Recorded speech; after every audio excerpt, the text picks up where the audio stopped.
dou boas-vindas oficialmente a vocês, agradecendo pela companhia em mais esse estudo, e eu já tinha prometido esse estudo há algum tempo, então acho que agora é uma coisa mais prazerosa, mais tranquila, que traz mais esclarecimento a respeito da Bíblia, mas é uma coisa mais feita de forma mais tranquila. E tem muita questão aqui de história.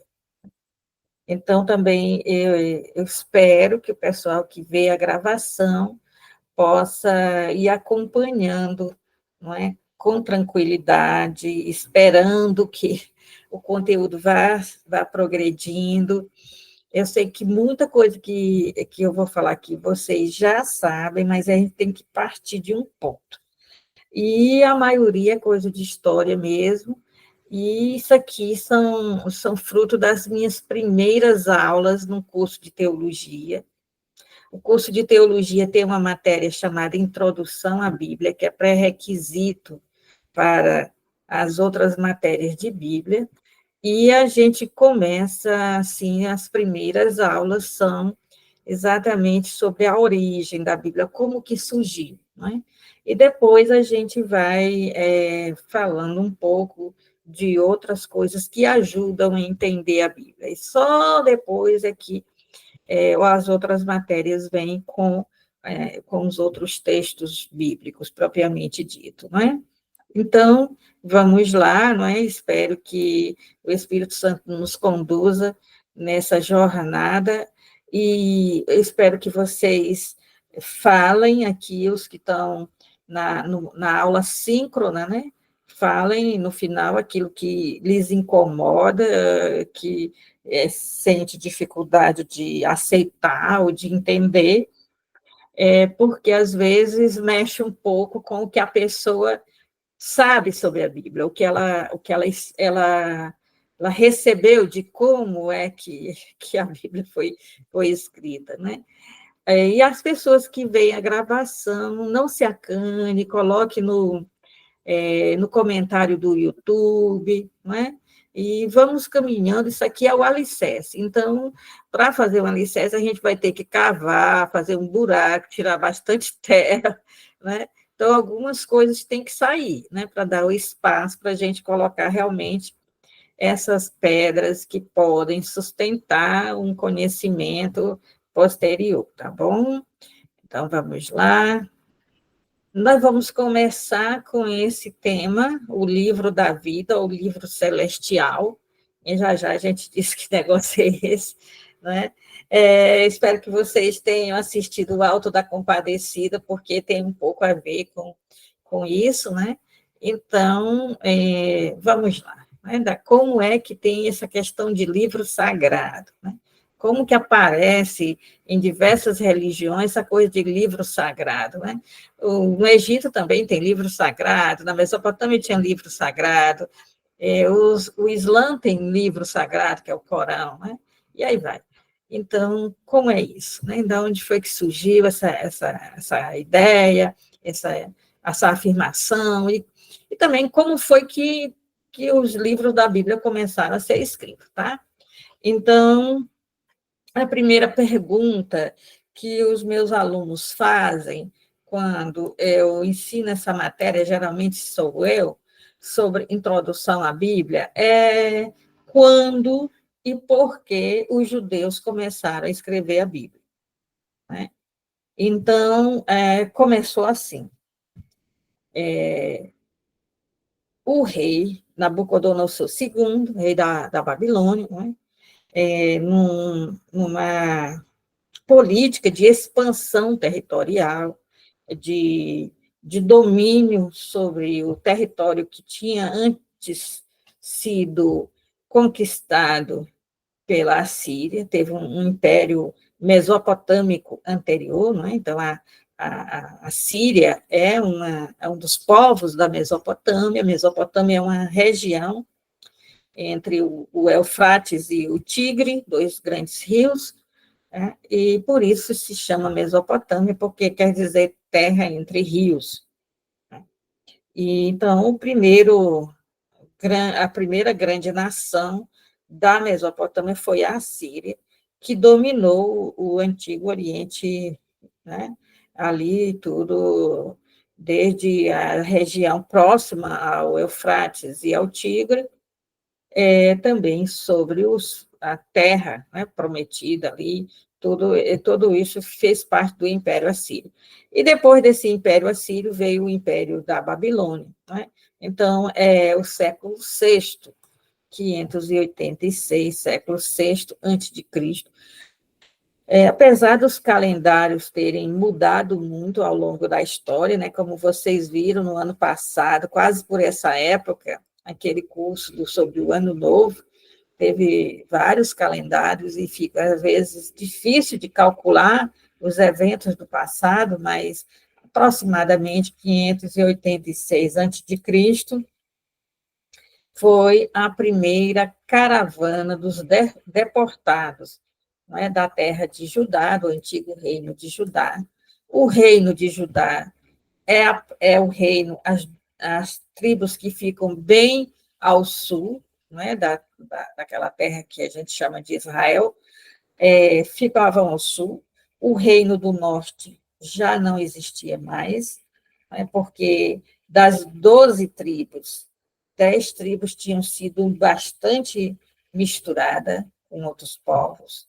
Não chegaram a ser 10 tribos, porque a tribo de Levi fugiu para Judá. Então, digamos assim, 9 tribos foram assim assimiladas culturalmente, não tinham mais uma identidade como tribos, né, que eram as tribos do norte.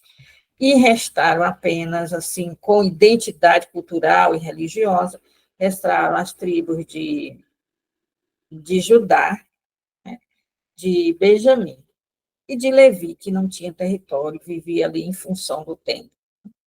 Então, essas três formaram o reino chamado o reino de Judá, porque era o nome da tribo maior.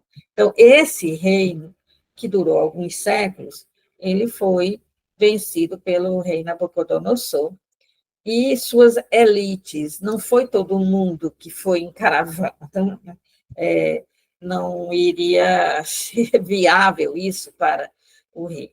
Então, o que o Nabucodonosor queria com esse exílio? Evitar que houvesse uma rebelião, uma guerra nacional, né, contra o poder da Babilônia. Então, ele leva para o exílio na capital do seu reino, que o reino é o reino da Babilônia, e a capital se chama Babilônia. Então, ele leva aquelas pessoas que poderiam motivar, né, pessoas a realizarem um motim, uma rebelião contra o novo império. Então, ele leva a nobreza, todos que fossem parentes do rei, que poderiam tomar o poder, leva os oficiais, os intelectuais, né, escribas, pessoas que entendiam de lei, de escrever, secretários, né, porque supunham que os intelectuais poderiam influenciar os outros, os sacerdotes, que poderiam dizer, Deus está dizendo para a gente fazer uma rebelião, os profetas, né? Os que sabiam trabalhar o metal, porque aí não tem espada, não tem escudo, não tem lança, não tem armas, né? Então, ele levou essas elites para o exílio. E essa data, acredita-se que foi da primeira caravana de exilados. Depois vieram outras, né? Então, eles ficaram nesse exílio da Babilônia e ficou na Terra Prometida somente as pessoas mais simples, mais pobres, são agricultores, criadores de cabra, de ovelhas, e não ficou, né, ninguém assim que poderia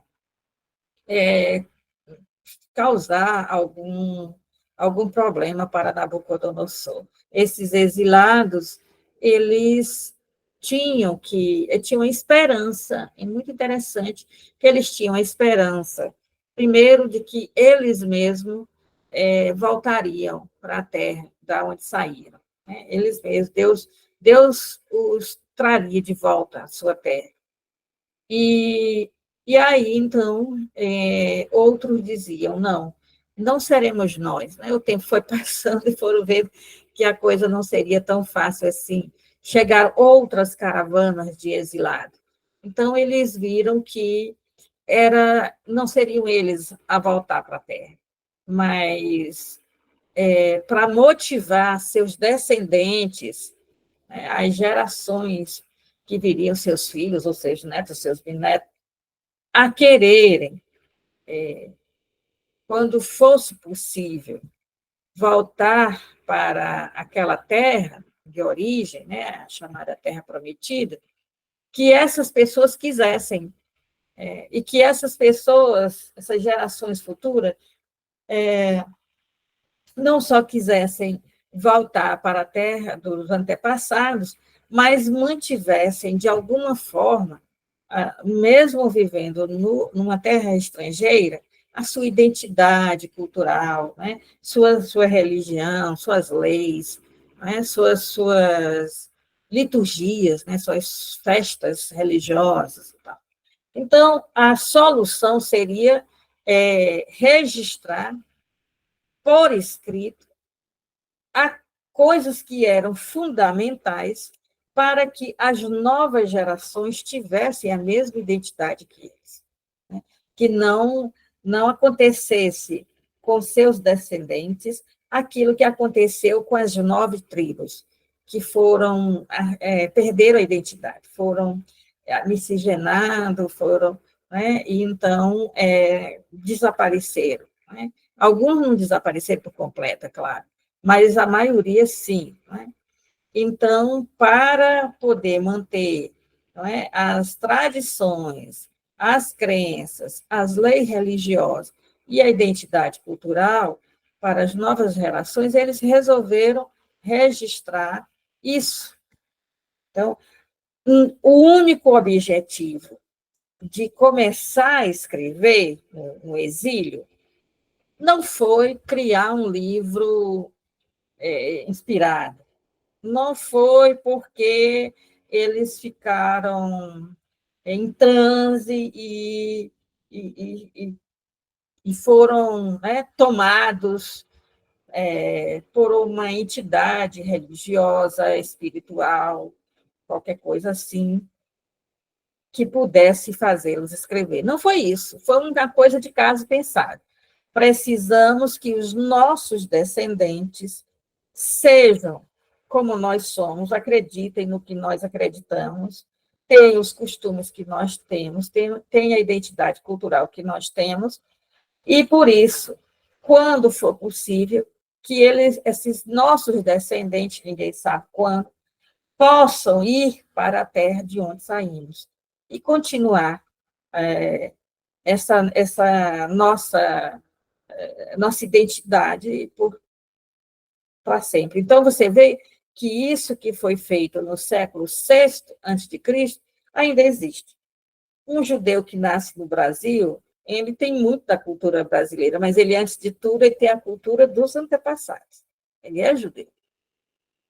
Então, ele tem toda uma forma de pensar que não é a forma de pensar do brasileiro. É uma coisa que ele vai recebendo quando é criança, tá? Que é passado para ele. Como é que é ser judeu? Então, isso aí, quem já casou com judeu, quem convive, sabe muito bem que isso é uma coisa que é passado desde a infância. Então, é preciso conhecer, né, a identidade cultural, a história, não pode perder a história, né, da história do povo, etc. Tá bom? Então, os textos começaram a ser escritos como livros, né, a surgir livros no exílio, no século VI antes de Cristo, com o objetivo de registrar e transmitir a história, as tradições, as crenças, as leis, os costumes, a identidade cultural e religiosa. Não era um livro para ser sagrado. não era um livro para ser inspirado, era só um livro para o futuro, para as futuras gerações saberem como era a Terra. Por isso que há tantas descrições de fulano foi para lá, o rio tal, o deserto tal, descreve a Terra, né? Por isso é preciso também, para compreender a Bíblia, fazer um curso de geografia bíblica, que depois a gente traz aqui para vocês. Mas há tanta descrição, porque as primeiras pessoas que iam ler esses escritos eram pessoas que já nasceram no exílio, né? E que não tinham noção de como era a sua terra, a terra dos antepassados. Então, veja, se um brasileiro vai morar no exterior, um casal brasileiro vai morar no exterior e lá tem seus filhos, eles só vão saber sobre o Brasil a partir do que os pais falarem. Agora, claro, nós estamos numa época em que se pode ver, a gente, a gente vai fazer uma viagem para fora, eu geralmente viajo sozinho, né? Então, a gente já olha pelo Google as ruas, as casas, a casa onde a gente vai ficar, né? Como é que é, a praça, saem as plantas, as coisas, a gente já passeia virtualmente nas ruas, mas não era assim há 2.500 anos atrás, 2.600 anos, tá? Então, eles não sabiam nada sobre a terra dos antepassados, a não ser que isso ficasse registrado, né? Então, aquela coisa de as fronteiras das tribos, para quando voltarem saberem onde é a terra dos seus antepassados, né? Então, foi nascendo, surgindo com isso, com essa intenção, né? Ninguém dizia assim, deixa eu escrever aqui um livro que vai ser, um texto que vai ser sagrado. Ninguém disse isso, ninguém pensou isso, né? Mas as pessoas dizem, nós temos que registrar essas coisas para que as futuras gerações possam querer ir para a mesma terra onde nossos antepassados um dia entraram, né? Então, quando esses livros foram aos pouquinhos surgindo, esses livros, né? Então, os exilados, em vez de consultarem o sábio, o profeta, o sacerdote, que era assim, a pessoa tinha uma questão, não sabia o que fazer, ela chamava o sacerdote, ou o sábio, ou o profeta, ou o vidente, e dizia, o que você acha que eu devo, que decisão você acha que eu devo tomar?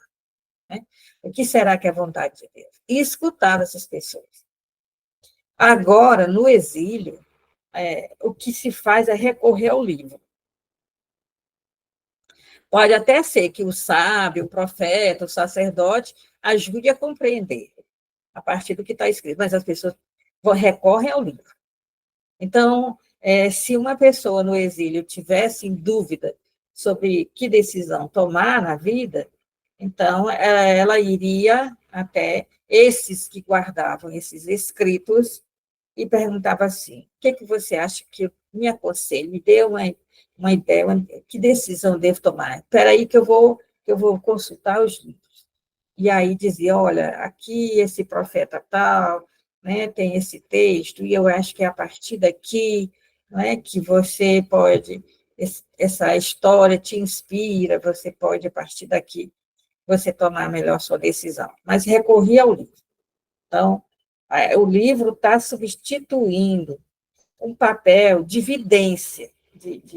O rei Davi, quando ele queria saber se ia para a guerra ou não ia para a guerra, ele chamava o sacerdote. E o sacerdote trazia num bolsinho perto do coração 2 dados, o dado do sim e o dado do não, o dado do urim e o dado do tumim. E aí o Davi dizia, será que é da vontade de Deus que eu vá guerrear contra os filisteus? Agora, é sim ou não? O sacerdote segurava os dados, fazia uma oração, jogava os dados e dizia não, ou dizia sim. Tá? Então, os oráculos eram assim. Ou então, iam até Samuel e diziam, Samuel, né, você é o vidente, você acha que deve ser... Aí ele se concentrar e dizer, a resposta é tal. Agora, não é mais assim. Agora é o livro, a partir do livro, dos livros que estão sendo escritos, né, que são vários, a Bíblia é um plural, a palavra Bíblia é um plural, quer dizer biblioteca. São os livros organizados. Onde que os livros são organizados? Na biblioteca. Né? Então, são os livros que estão sendo escritos que vão conduzindo já as pessoas, porque elas partem de uma compreensão de que os antepassados e a história dos antepassados, ela está viva no presente. Então, como ela está viva, aquela história, aquelas palavras, aqueles acontecimentos, né, ajudam a discernir as coisas da agora. Certo? Então, não era ainda uma coisa sagrada. E nem era a Bíblia toda, e nem era o Antigo Testamento todo, e nem eram os livros do jeito que estão.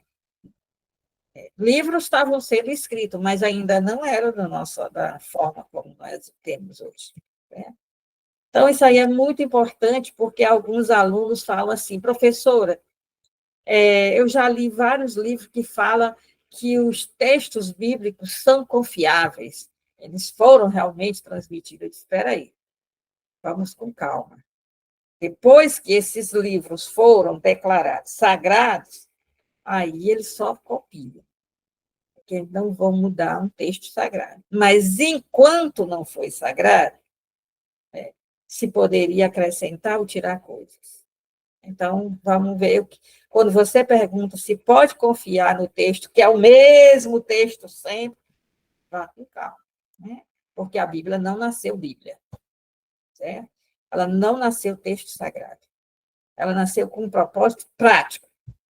Certo? Então, em todas as festas, eu não sei se vocês seguem aquela série que fala sobre Jesus e os seus seguidores, a série que está famosa, The Chosen, né? Na quarta temporada, vocês veem Jesus celebrando a festa da dedicação com seus apóstolos. Lá é bem claro. Tem hora que eles fazem uma dramatização. Né? Naquelas ceias tinha dramatização, aí eles colocam espada, fingem que caíram, fingem que lutaram, e aquela coisa. As histórias antigas, elas eram dramatizadas nas festas religiosas, né, nas solenidades religiosas, como a Páscoa, o Pentecostes, né, a festa das tendas, certo? A festa da dedicação do templo. Todas essas festas, as histórias antigas, elas eram dramatizadas, né? As pessoas faziam os personagens dessas histórias. E assim as crianças iam aprendendo. Durante o ano, tinham várias festas litúrgicas, cada festa destacava uma parte da história do povo, e aí as crianças iam aprendendo da forma mais divertida, que era a forma com a dramatização dos adultos, né? E envolvendo também essas crianças. Né? Então, tinha músicas, tinha poesias, tinha o teatro, né? Ali ao redor daquela mesa. As famílias tinham que fazer essas dramatizações. Bom, mas agora eles estão no estrangeiro. Né?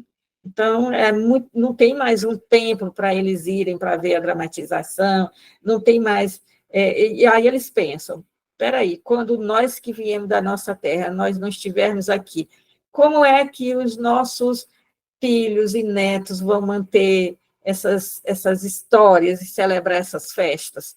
Só se a gente realmente fizer alguma coisa para que isso não se perda, vai se perder quando os velhos morriam. Né? Então, aí escrevem para que não se perda, não vá embora junto com os idosos, né? Quando os idosos partirem. As novas gerações possam tomar conhecimento disso.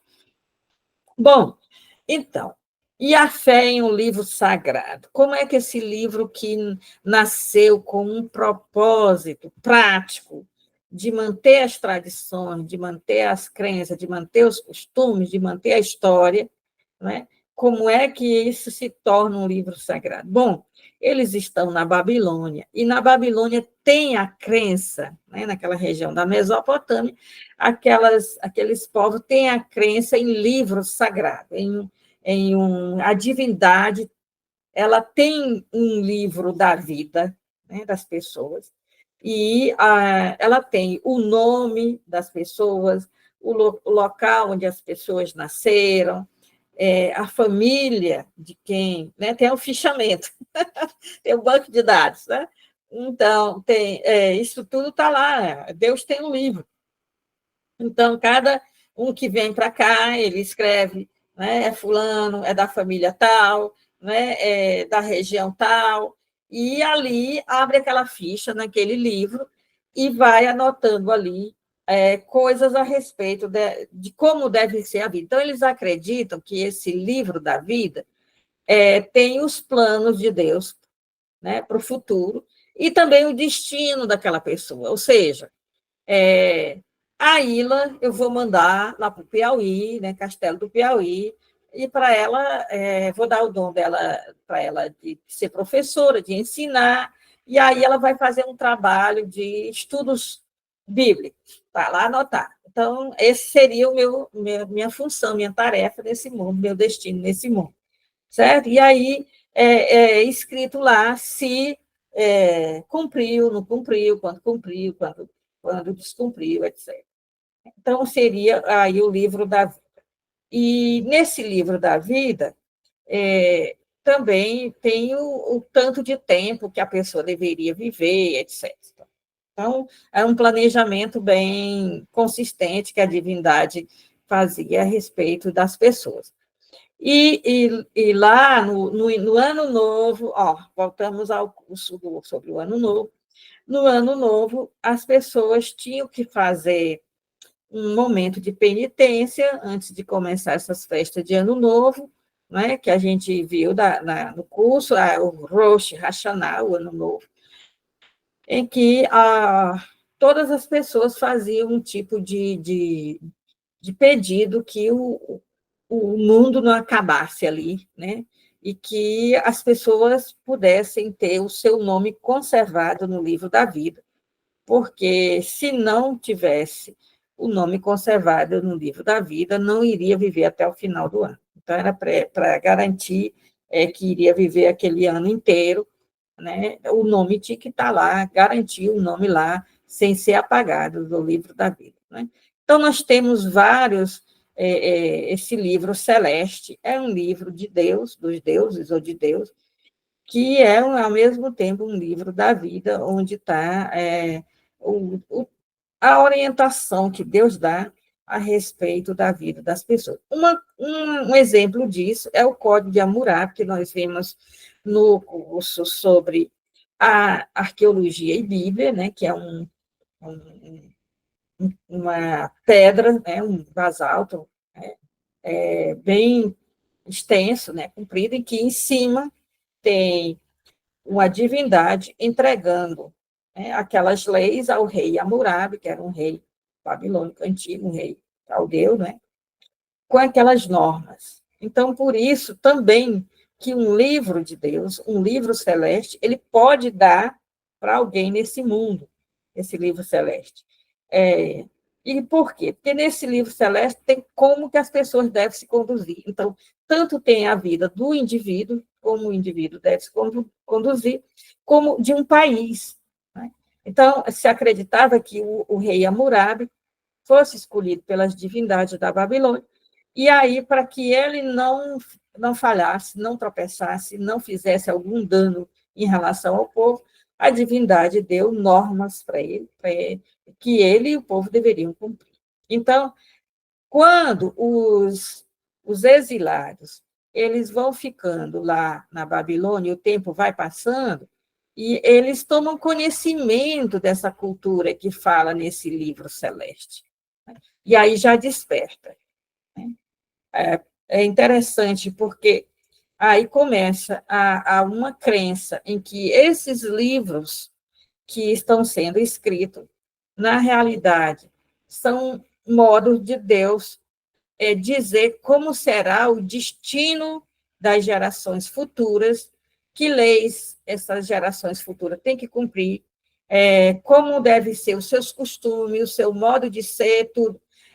E aí já vão passando a ideia para as crianças, para os jovens de que esses livros que estão sendo escritos são livros da história de Deus com o povo e, portanto, são orientações dadas por Deus aos antepassados e que deve ser mantido pelos descendentes desses antepassados, né? Então, surge aí, a partir da crença babilônica, olha como é interessante o contato entre religiões e culturas, né? Então, o contato com a cultura da Babilônia fez com que esses judeus exilados, eles despertassem para a ideia de que, da possibilidade de um livro celeste ser mandado para a Terra por uma divindade que abençoa um personagem, um rei, alguma coisa assim. Então, esse livro da vida vai ser mencionado várias vezes em vários textos bíblicos, tanto do Antigo quanto do Novo Testamento.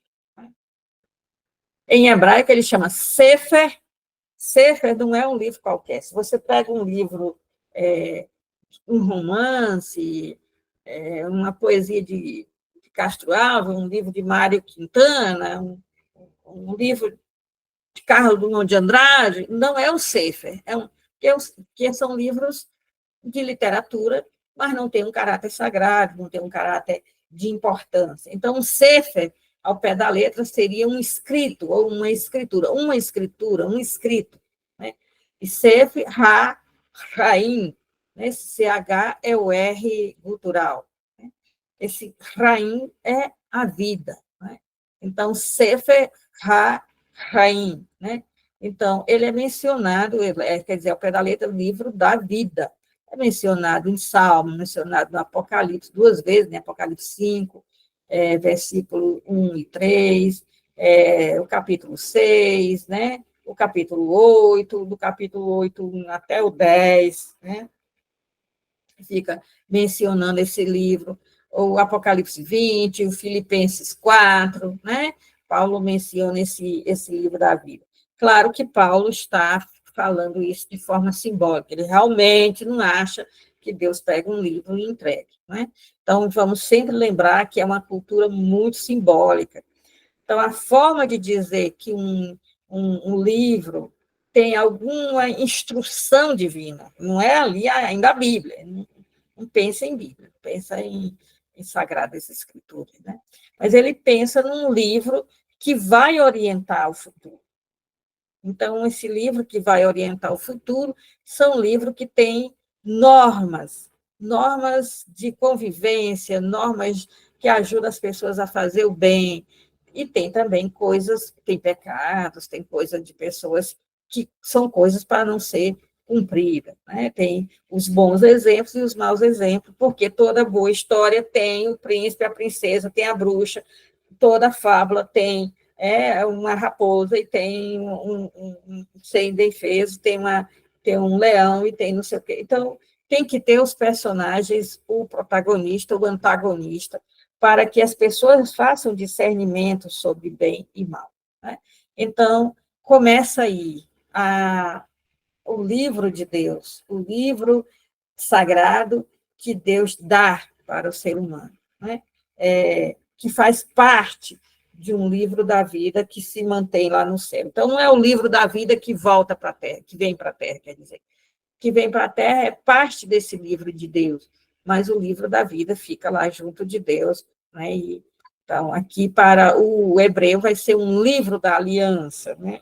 Um livro que é um tipo de contrato, de acordo, né, que eles têm com Deus, um contrato que tem com Deus. Né? E ali tem as obrigações dos israelitas, dos judeus, né, para se manter nesse pacto com Deus. Tá? E aí eles vão encontrar uma forma bem simbólica de mostrar que esses escritos, esses livros que estão surgindo no exílio, né, e é por isso que não estão mais consultando o profeta sacerdote, mas estão consultando o livro, porque o livro já tem um caráter de alguma sacralidade, né? Já começa a surgir alguma sacralidade em torno desse livro. É um livro que fala dos nossos ancestrais, e por isso é um livro que deve ser respeitado, um livro que deve ser consultado para que a gente não erre, né? Para que a gente tome a decisão correta. Então, como que eles vão simbolizar essa coisa de que o livro veio de Deus? Simples. O núcleo de tudo que eles escrevem é os mandamentos. O núcleo é esse. O principal são os mandamentos. Então, os mandamentos são escritos por Deus. Deus pega e escreve. Então, é escrito por Deus. Está dito no Êxodo 20, no Êxodo 31, no Deuteronômio 4, Deus escreve.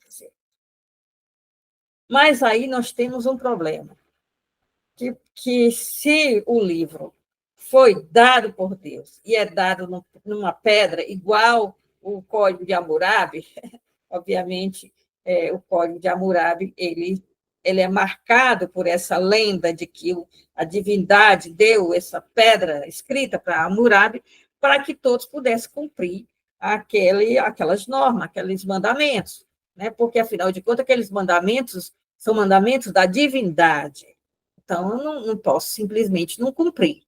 Né? É inquestionável esses mandamentos, porque não é uma coisa terrena, é uma coisa que veio da divindade. Então, se o que é principal, que é dado por Deus, escrito pela mão de Deus, em pedras, igual o Código de Hammurabi, né?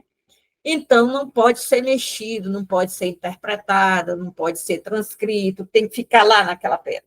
Mas onde é que está essa pedra? Que pedra é essa que tem os mandamentos? Ela não existe. Então, não existe essa pedra com os mandamentos. Então, tem aí as pseudociências, que os pseudocientistas descobriram uma das pedras, né, com os mandamentos. Então, ele não existe. Então, se ele não existe, como é que eu vou explicar essa coisa? Então, quer dizer, eu explico que o livro tem sacralidade porque veio de Deus. Pelo menos o núcleo dele veio de Deus. Mas isso não existe. O Hammurabi pode mostrar, está bem ali a pedra com. Podia mostrar, está bem ali a pedra com os mandamentos que a divindade me deu. Mas o judeu não tem nenhuma pedra com os mandamentos para mostrar. Para dizer assim, olha, meu filho, a pedra com os mandamentos, né? Está ali, a pedra que Deus escreveu está ali, né? Tá ali em tal lugar, está guardado, tá não sei. Não tem. O Hammurabi tem, que ele mandou escrever, esculpir a pedra, e aí disse para todo mundo que era a divindade que tinha dado para ele. Mas eles não têm isso. Então, como é que eles têm? Eles têm que narrar que Deus quebrou a pedra. Pronto. Deus escreveu, mas Deus quebrou. Vocês acham que eles estão simplesmente enganando seus filhos de má fé? Então por que a maioria das famílias fala em Papai Noel para seus filhos? Estão tendo má fé? Então, será que quando essas pessoas, essas crianças, elas vão crescendo, elas já não, por si mesmas, não fazem discernimento que aquela história de Papai Noel é um símbolo, né? Certo? Então, eles não estão com má fé e não estão enganando. Eles estão simbolizando, eles estão dizendo algo que vai fazer parte da vida e da história dessas crianças, e quando essas crianças forem crescendo, elas vão ver que isso aí era um simbolismo. Então, o livro é de Deus, porque Deus escreve, mas o livro é nosso, porque não é mais o livro que Deus escreveu. Então, ao mesmo tempo, é uma escritura divina e, ao mesmo tempo, é uma escritura humana. É uma escritura divina porque Deus escreveu. E o que significa essa história de que Deus escreveu? Significa que esses mandamentos são tão bons que são inspirados. Que só podia mesmo Deus ter inspirado. E por que é humano? Porque fomos nós que discernimos, que pensamos, que conversamos, que debatemos, que discutimos, e vimos que eram os principais mandamentos. Agora, para eles terem autoridade, eu tenho que jogar esses mandamentos para o passado. Então, para jogar esses mandamentos para o passado, para quem que Deus deu esses mandamentos? Foi para Abraão? Foi para Isaac? Foi para Jacó? Foi para Moisés? Então, eu vou ter que escolher um personagem lá no passado para quem Deus deu.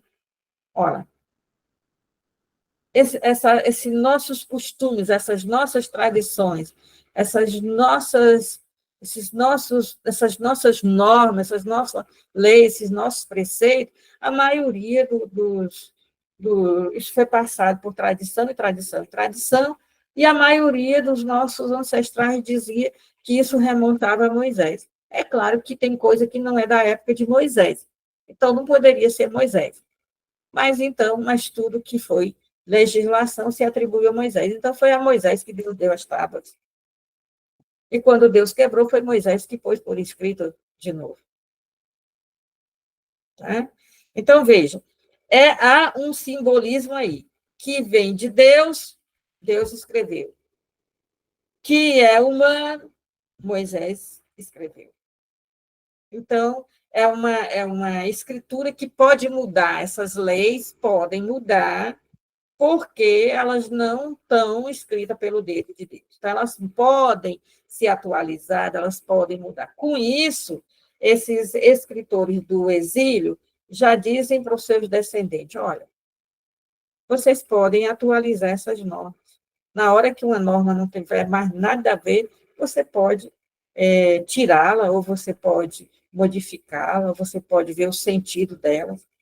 Tá? Então, eles não têm um código de Hammurabi, eles não têm uma pedra escrita por uma divindade. Eles vão dizer que o que eles têm é, ao mesmo tempo, inspirado, mas, ao mesmo tempo, tem uma participação humana. Então, como tem uma participação humana, pode ser modificado. Aquilo que não for o essencial pode ser modificado. Tá? E aí, isso aí é muito importante, porque vai surgir a interpretação desse texto. Esse texto precisa ser interpretado, porque ele é também palavra humana. Então, ele pode ser interpretado. Ele não é um ditado, não foi uma coisa escrita num transe, ele foi uma coisa discutida, conversada, pensada. Tem muita gente contando essas tradições para isso aí poder se tornar um dia um livro. Bom, então, aí eu estou partindo da pergunta dos meus alunos, como eles fazem. Então, todo o texto, tudo que tem na Bíblia foi escrito no exílio, não havia nada que tivesse sido escrito no exílio. Por quê? Quando começa a escrever?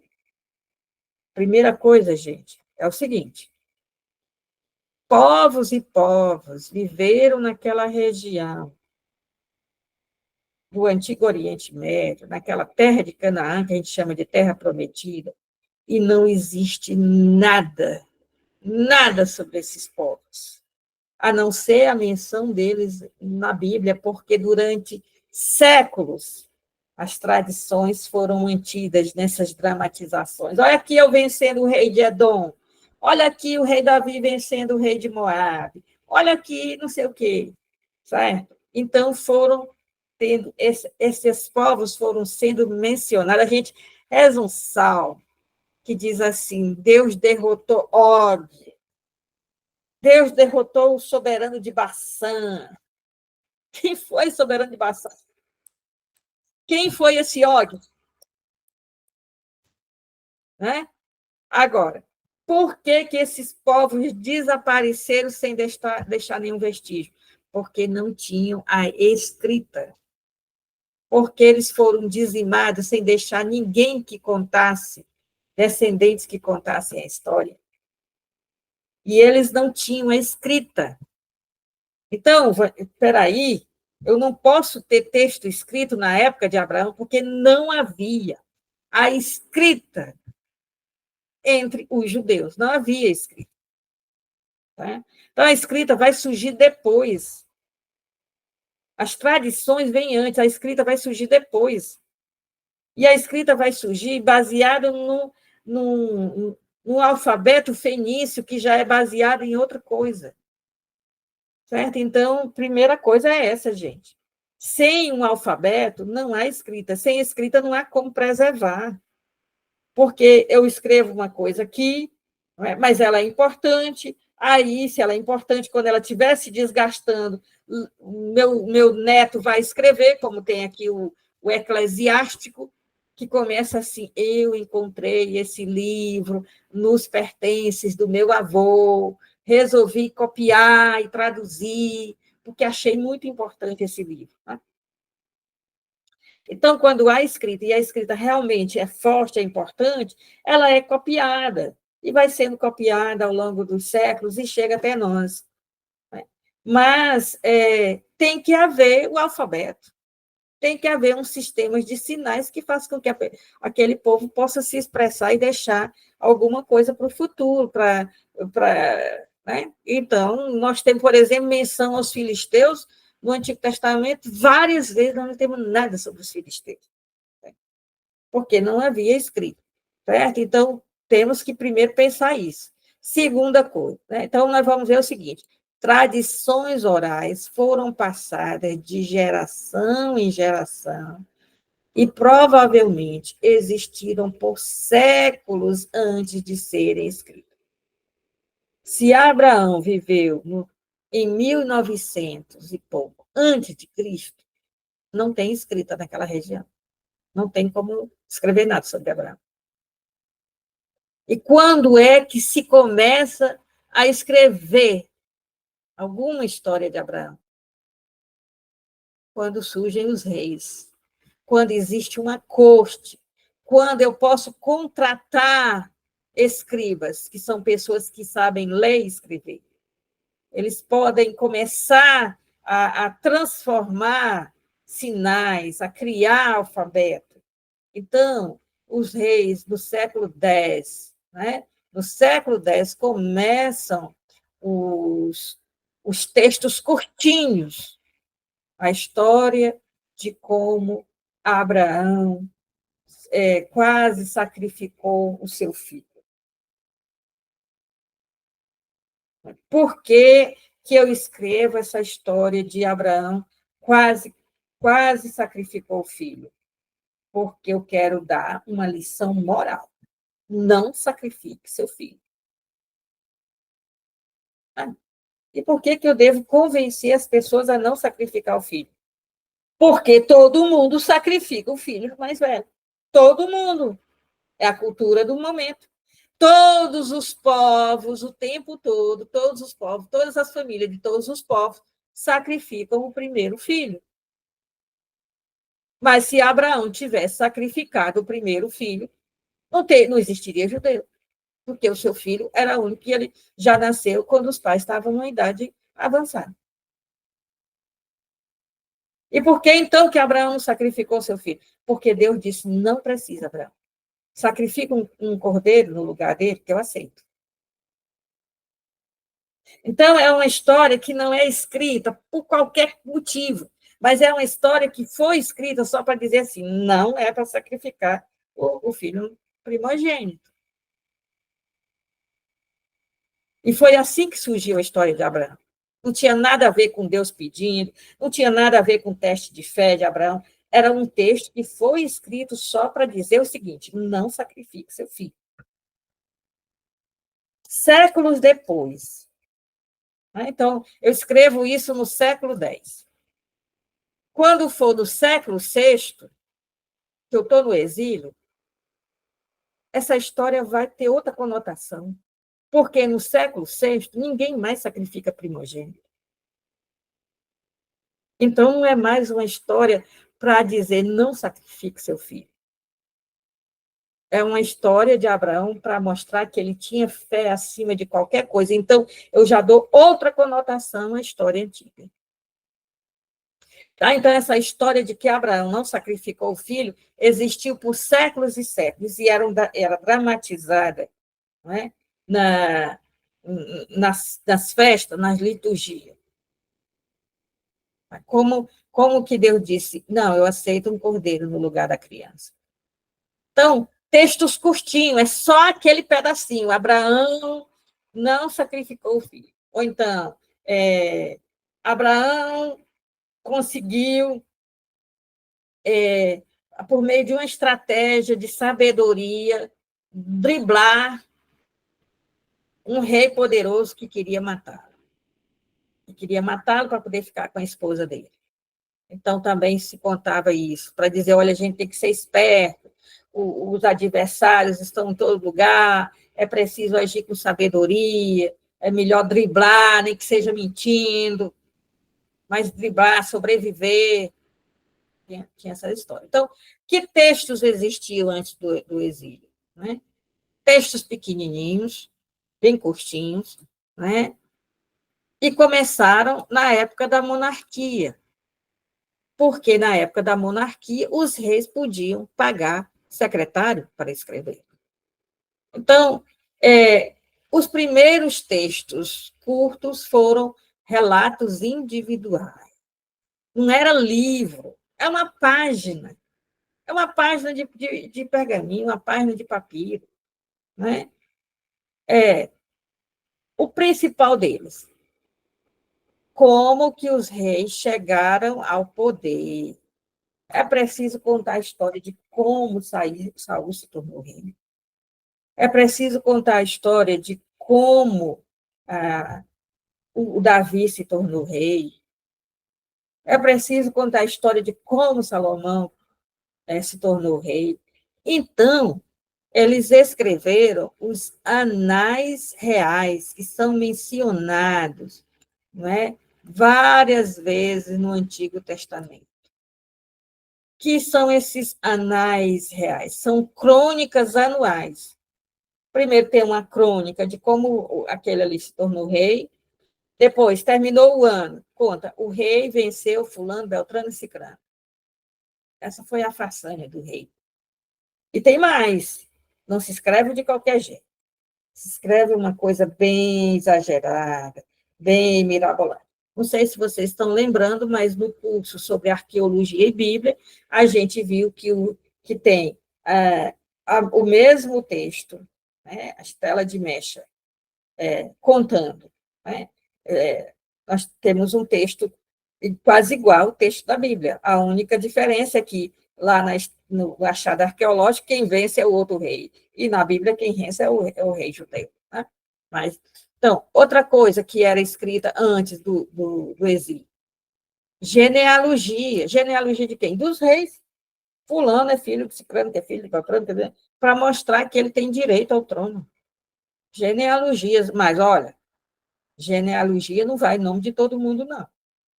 Os parentes que são mal afamados, que fizeram coisa errada, não entram em genealogia.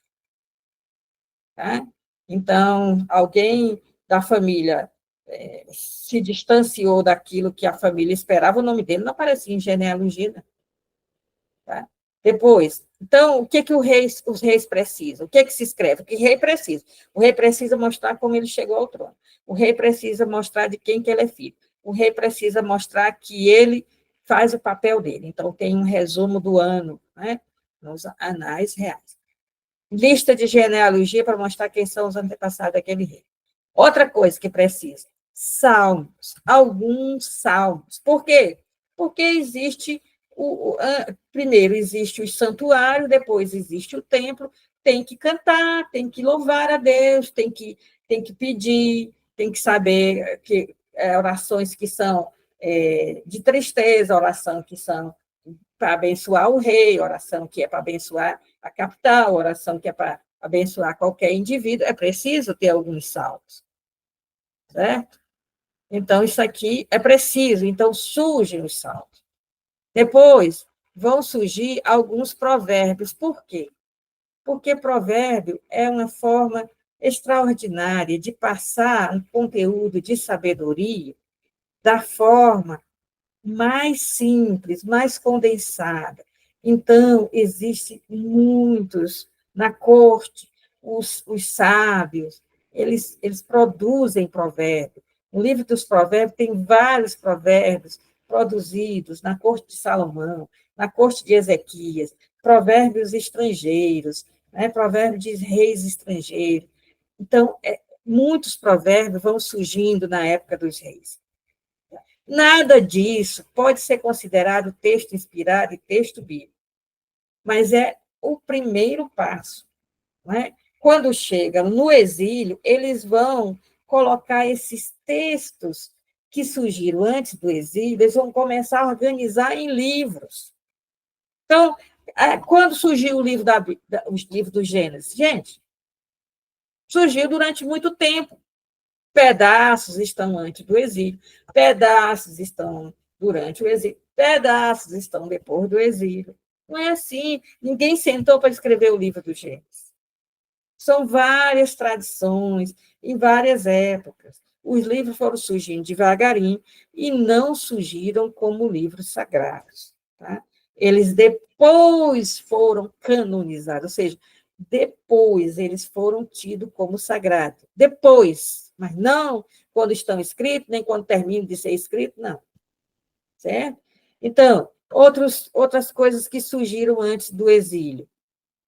Códigos de leis, mandamentos, possivelmente o Código da Aliança, que hoje está lá no livro do Êxodo, do capítulo 20 até o capítulo 23, que esse código, por que é escrito esse código de mandamento? Porque é preciso organizar o país, né? Organizar o povo, tem que ter uma constituição. Tá? Então, é preciso um código de leis. Mas, olha, isso na nossa Bíblia é o capítulo 20, 21, 22, 23, 4 capítulos. Não é um livro, tá? Como nós temos hoje. Depois, temos relatos de figuras importantes, como relatos sobre a vida de Moisés, relatos sobre reis, falta uma vírgula aqui, né? Relatos sobre profeta. Quais profetas? Aqueles profetas que não têm livro, como Elias, Eliseu, Samuel. Né? Então, tem relatos sobre eles. Isso tudo foi tradição oral durante séculos. Todas essas coisas que foram postas por escrito na época do exílio já tinham passado séculos sendo transmitidos por tradição oral, nas festas, nos costumes, nas famílias. Tá? Também foram escritas profecias sobre a justiça social, né? Quando os profetas ameaçam os reis. E esses profetas são do século VIII a.C., são de 200 anos antes do exílio, como Amós, Oséias, Miqueias. São profetas que criticam os reis, porque os reis fazem opressão, oprimem o povo. Então, esses textos estavam escritos para evitar que os reis do futuro pudessem cometer os mesmos erros desses reis que são criticados por esses profetas. Né? Tá? Então, a Bíblia mesmo, o Antigo Testamento, ele diz que tem suas fontes. Né? Então, ele diz assim, olha, várias vezes, vou voltar aqui um slide, por exemplo, esses anais, né, da corte, essas crônicas anuais, esses resumos dos feitos do rei durante o ano. Ele é citado em vários momentos, eu coloquei só alguns momentos aqui. Por exemplo, no primeiro Reis 14, 19, diz assim, olha, se você quer saber alguma coisa a mais sobre esse rei, leia o livro dos anais reais. Aí eu fico chateada com que tem Bíblia que não coloca isso aqui. O livro de... Não é um livro, é uma crônica anual, um caderno de crônica, né? Os resumos dos feitos dos reis. O modo certo de traduzir é anais reais, é o anais da corte. Que são documentos oficiais da corte para dizer o rei fez isso durante esse ano. Isso é citado várias vezes, então a Bíblia não tem nenhum problema em dizer assim, isso que eu escrevi sobre esse rei, eu pesquisei nos anais reais. Foi lá que eu pesquisei. Eu não estava em transe, eu não estava possuído por Javé ou por uma entidade. Eu pesquisei nos anais dos reis. Tá? Outra fonte que é bastante citada, o livro do profeta Semaias ou Semeias. Por exemplo, é citado no segundo livro das Crônicas, capítulo 12, versículo de 15 a 16. O livro do vidente Ido, ou do vidente Ado, tem algumas Bíblias que falam Ado, mas o nome correto é Ido. Né?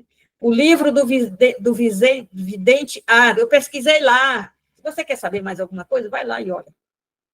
Então, esses livros que esse pessoal do exílio está escrevendo, eles se baseiam em textos prévios, eles se baseiam em tradições orais, né, que estão contando lá no exílio, e por isso tem, né, diversas tradições. Por exemplo, tem 3 histórias de como Saul se tornou rei. Tem 3 histórias de como Davi se tornou rei. Por quê? Porque um grupo conta de um jeito, outro grupo conta do outro jeito, e outro grupo conta do outro jeito. Aí quem está escrevendo diz assim, bom, eu não sei qual deles tem a razão, não sei qual deles, e deve ter tido muito mais histórias, ele diz, bom, vou escolher essas 3, que também eu não posso ficar gastando o pergaminho todo contando como Davi se tornou rei de várias formas. Então, vou escolher essas 3 e vou contar essas 3 aqui. Por quê? Porque eu não sei como foi, porque faz séculos que Davi se tornou rei. Né?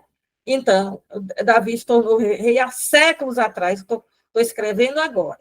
Então, tem essas tradições de como ele se tornou rei, tem a oficial, que está nos anais reais, mas não é de confiança, porque foi o secretário de Davi que escreveu, e ele foi para escrever, ele vai escrever só coisa boa.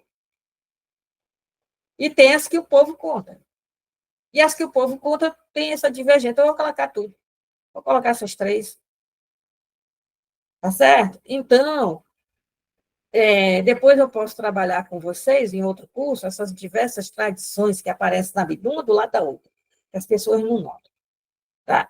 Então, eles dizem, olha, eu pesquisei lá, eu não estou aqui interessada em falar dos reis, eu estou aqui interessada para mostrar se o rei fez ou não fez a vontade de Deus.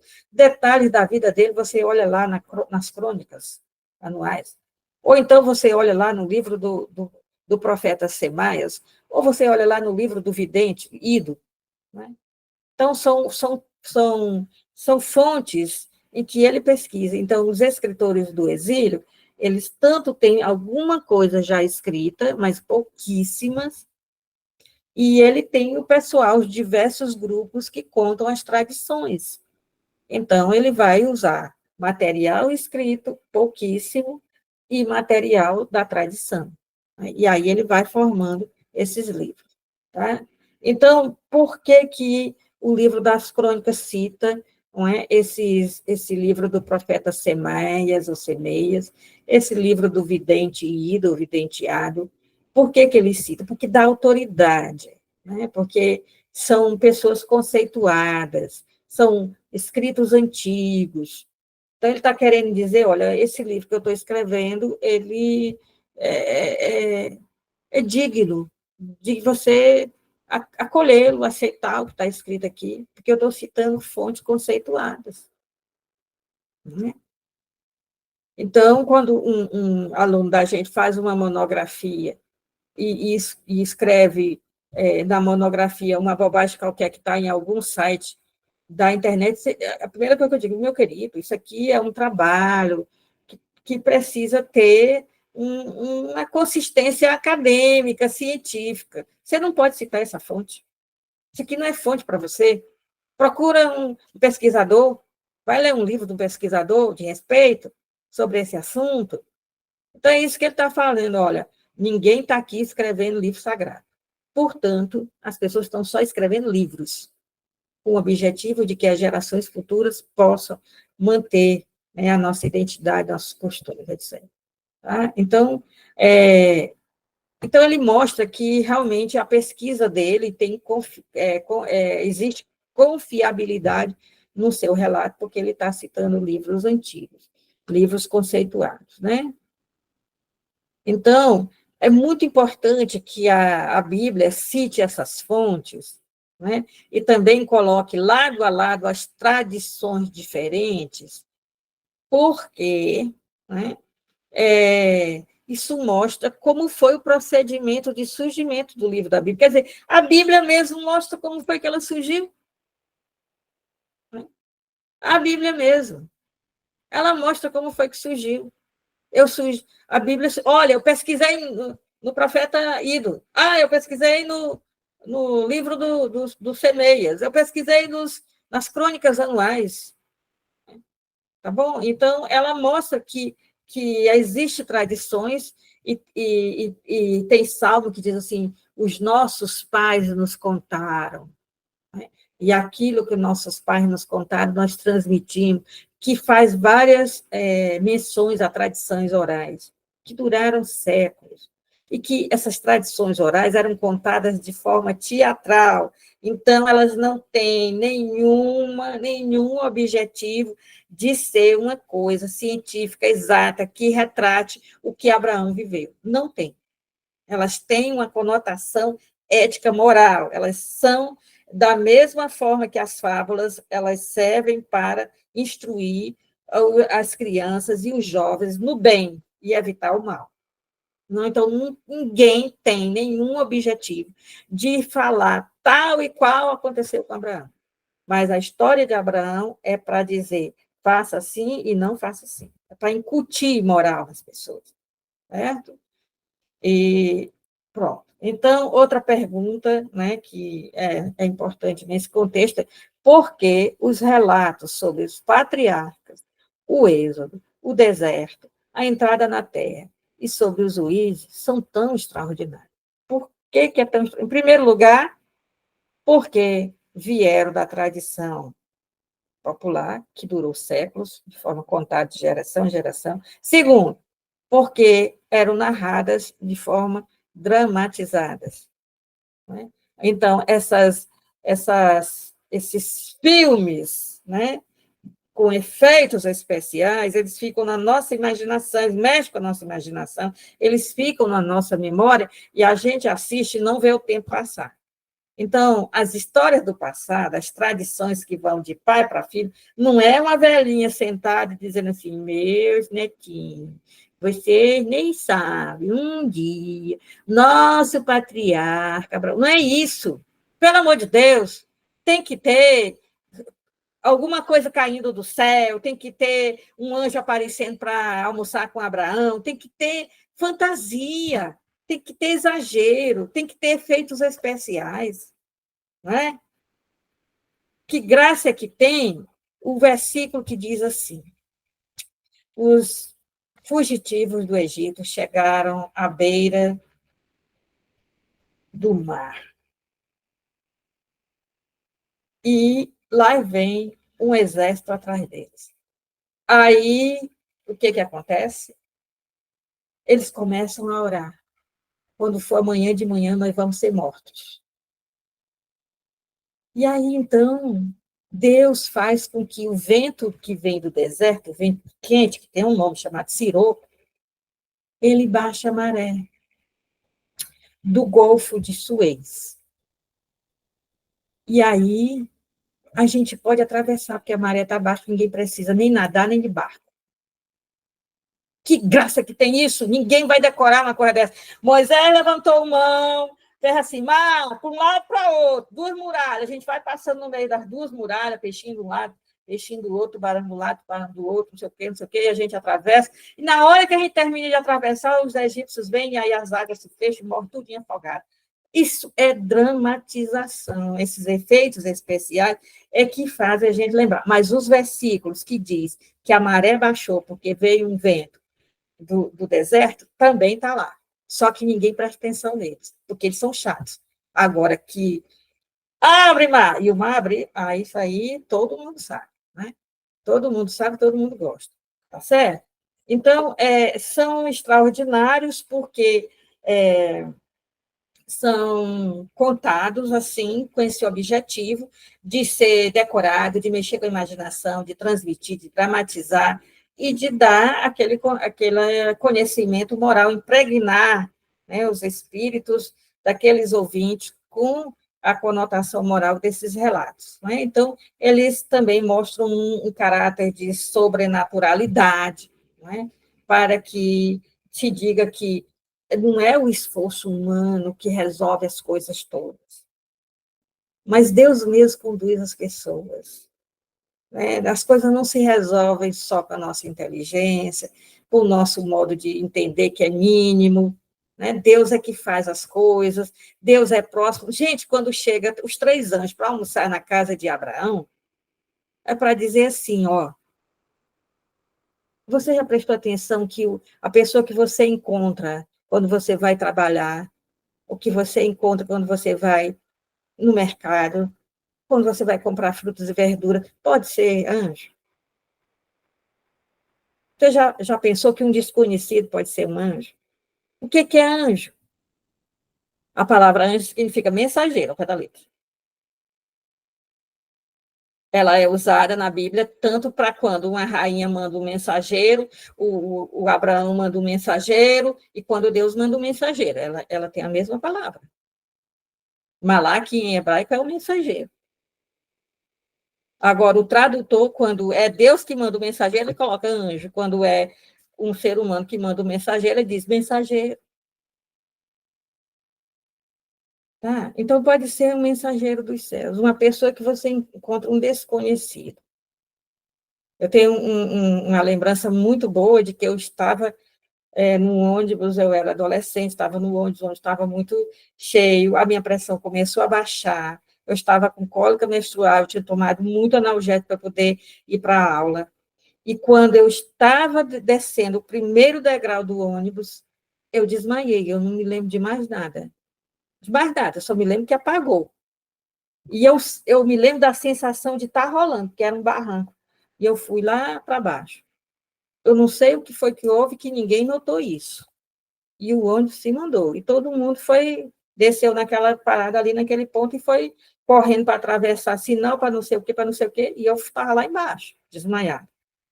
Uma pessoa, uma mulher, não sei como, ela viu. Ela estava no carro e ela viu que eu estava lá embaixo. Ela parou, ela foi até lá embaixo. Eu me lembro dela me sacudindo, e eu me lembro dela me ajudando a entrar no carro dela. E ela disse assim, vamos, você quer ir para o hospital? O que, é que você quer? Eu disse, só quero que me leve para casa, para minha família. E ela disse, onde é que você mora? Eu disse, o meu bairro, distantíssimo, tá? E ela foi me deixar, me entregou para minha mãe, eu não sei nem o nome dela. Eu não posso contar essa história como Deus tendo mandado um anjo, não. Eu posso, tá? Então, a Bíblia conta como sendo um anjo. Isso aqui foi só uma das coisas que eu me lembrei, mas anjo eu já vi demais, e anjo já teve na minha vida até demais. Né? São vários e vários momentos que a minha vida foi salva por desconhecido, que eu não sei o nome, que eu não sei quem é, que eu nunca mais vi na minha vida. Tá? Então, tem que saber o que eles querem com essas coisas extraordinárias. Eles querem passar uma mensagem profunda. E aí a gente se apega no detalhe, a gente se apega no, no, no papel de presente que está envolvendo a joia e não vê a joia. Fica impressionado com o papel de presente. Né? Nós conhecemos uma garotinha que ela ela estava sendo tutelada pelo Estado e ela não fazia tempo que ela não via os pais, eles estavam impedidos de vê-los porque usavam produtos químicos e aí colocaram em risco a vida dela e do irmão dela, e ela não entendia Natal, presente, essas coisas. Então, uma família de amigos nossos quis começar um contato, o juiz permitiu que levasse para passar o Natal lá, junto com os filhos dele e tudo mais. E então, eles combinaram, esse casal de amigos nossos, combinaram de que quem fosse levasse um presente para ela, né, para ela. E a gente dava o presente, ela se assustava, e ela não sabia o que fazer com o presente. E ela não abria os presentes. Então, todas as crianças abriam o presente rapidamente para ver o que era. Ela não abria os presentes, ela ficava olhando. Então, muitas vezes a gente tem essa coisa com a Bíblia. A gente fica prestando atenção naquela parte que mexe com a nossa imaginação, que tem um propósito de fazer a gente lembrar da história, não é? E não vê o conteúdo, conteúdo espiritual profundo que a história diz, não é? Então, essas coisas todas da passagem do mar, né, de Moisés, querem mostrar a intervenção de Deus, que Deus age na vida das pessoas, no cotidiano, né, que Deus usa essas pessoas mais fracas para poder fazer as grandes obras deles, e essas grandes obras são feitas de forma bem sutil, que na hora que estão sendo feitas, ninguém nota que é uma obra divina, né? E da mesma forma, essa entrada em Canaã, com essas eles entraram em Canaã, as muralhas de Jericó, era a coisa mais esplendorosa. Eles trocaram o berrante e as muralhas vieram embaixo. Gente, por favor, eu não posso pegar isso ao pé da letra. Eu estou querendo dizer que sem Deus, eles não poderiam ter entrado lá. E para esses descendentes deles voltarem daquela terra, é Deus que tem que dar um jeito de ajudá-los aí. Né? Então, eles querem garantir duas coisas. A história, né, ela é feita pelo ser humano em parceria com Deus. Tem a parte humana e tem a parte divina. Então, quando se acha que se corre o risco de super conceituar, se tem em grande conta um personagem como Abraão, Moisés, que são famosíssimos, eles garantem que sem Deus não teriam conseguido. Né? Sem Deus não teriam conseguido. Agora, outras coisas que dependem do ser humano não tem intervenção divina. Nem conta. Né? Nada da intervenção divina. Leia o livro de Esther. No livro de Esther, entrar na Bíblia, tiveram que escrever uma oração que Esther fez, porque não tinha Deus no livro de Esther. Não se falava em Deus. Eram os seres humanos fazendo o seu papel, aquilo que era seu dever. E o ser humano fazendo o seu dever, Deus ajuda. Então, vocês também têm que ver se a tradição é muito antiga e ela foi transmitida durante séculos, elas têm mais coisas extraordinárias do que as coisas que foram escritas depois. Quando se trata de reis, não tem anjo vindo para rei, não tem quase nada de intervenção divina. A intervenção divina é feita através de um profeta que critica o rei. Você cometeu adultério, depois você cometeu assassinato. Mas não tem Deus aparecendo para eles. Por quê? Porque agora ele tem uma fonte escrita. A fonte que é o profeta, a fonte que são as crônicas anuais. Mas quando ele escreve as tradições que o povo conta, aí tem que ter o extraordinário, porque é assim que essa tradição chegou até ele, com essas coisas todas extraordinárias, certo? Já dou a palavra para vocês. A mesma coisa, por exemplo, a história de Sansão, gente, só tem coisa extraordinária que Sansão fez. A história de Elias e Eliseu. Gente, a história de Sansão. Sansão matou 1.000 homens com o esqueleto do queixo de um jumento. Como é que alguém pode matar 1.000 homens com o esqueleto do queixo? Ele disse assim, faz a fila para morrer. E de um por um ele foi matando. Só se foi assim, né? Aí o Eliseu inventou o imã, e sem metal. Caiu um machado dentro do rio e disseram, pronto, agora caiu um machado no rio. O que se faz? O Eliseu pegou um pedaço de pau, botou em cima das águas do rio, o machado de ferro puro subiu do fundo do rio e grudou no pau. Pelo amor de Deus. Não é? Tá? Então, são histórias extraordinárias sobre o profeta Elias e Eliseu. Por quê? Porque são tradições populares. São iguais às histórias dos santos. A história de Padre Cícero. Cheia de lendas, cheia de coisas extraordinárias. Que quer dizer o quê? Esse homem, de fato, era de Deus. Deus fazia coisas extraordinárias através dele. Mas junto tem o folclore, o floreado, né? Tá? Então, essa mágica, né? quer dizer isso, os seres humanos, eles têm um auxílio divino, Deus interage através dele, ressalta essa natureza, essa coisa sobrenatural dessas pessoas, né? Reforça a história, reforça esse conceito de que a história de Israel é cheia de intervenção divina, né? Então, é isso. Eu cito esses livros, eu usei alguns dicionários em inglês, mas em português. Tem esses livros, A Bíblia Sem Mito, uma introdução crítica, do Eduardo Arens, pela editora Paus. E tem essa, A Origem da Bíblia, um guia para os perplexos, que é uma tradução do MacDonald, Lee Martin MacDonald, Lee Martin, né? Lee Martin MacDonald.